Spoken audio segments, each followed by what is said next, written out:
చట్టాన్ని రక్షించాల్సిన పోలీసులే చట్ట వ్యతిరేక కార్యక్రమాలు చేస్తున్నారని మండిపడ్డారు మాజీ మంత్రి అంబటి రాంబాబు. ఇటీవల అక్రమ కేసులో అరెస్ట్ అయిన గుంటూరు జిల్లా కంతేరు ఎంపీటీసీ కల్పన కుటుంబ సభ్యులకు వైఎస్ఆర్సీపీ నేతలతో కలిసి ఆయన పరామర్శించారు. అర్ధరాత్రి మహిళను అరెస్ట్ చేసిన పోలీసుల తీరుపై తీవ్ర స్థాయిలో మండిపడ్డారు మాజీ మంత్రి అంబటి. చట్టాన్ని కాపాడవలసిన వాళ్ళు, లా అండ్ ఆర్డర్ను కాపాడవలసినటువంటి పోలీసు వారే చట్ట వ్యతిరేకంగా ప్రవర్తిస్తున్నారు. ఇది దురదృష్టకరమైనటువంటి అంశం. కల్పన గారి మీద కేసు పెట్టారు, 307 అక్రమమైన కేసు. సరే, దాన్ని మేము న్యాయస్థానాల్లో తేల్చుకుంటాం. 25వ తారీఖున పెట్టారు, అరెస్ట్ చేయలేదు. కానీ 3 రోజుల క్రితం తెల్లవారుజామున 3:30 గంటలకు వచ్చి దౌర్జన్యంగా ఆమెను తీసుకెళ్లారు. చట్టం అనుసరించి ప్రవర్తిస్తున్నటువంటి పోలీసులు చేయవలసినటువంటి పని కాదు. వారు ఏం చేయాలా?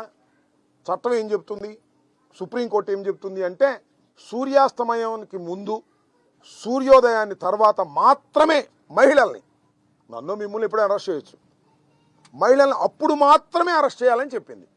వీళ్ళు ఎప్పుడు అరెస్ట్ చేశారు? 3:30 గంటలకు అరెస్ట్ చేశారు. పోనీ 3:30 గంటలకు అరెస్ట్ చేశామని కోర్టులో చెప్పారా? కోర్టులో మాత్రం 6:30కి సూర్యుడు ఉదయించిన తర్వాత అరెస్ట్ చేశామని చెప్పారు.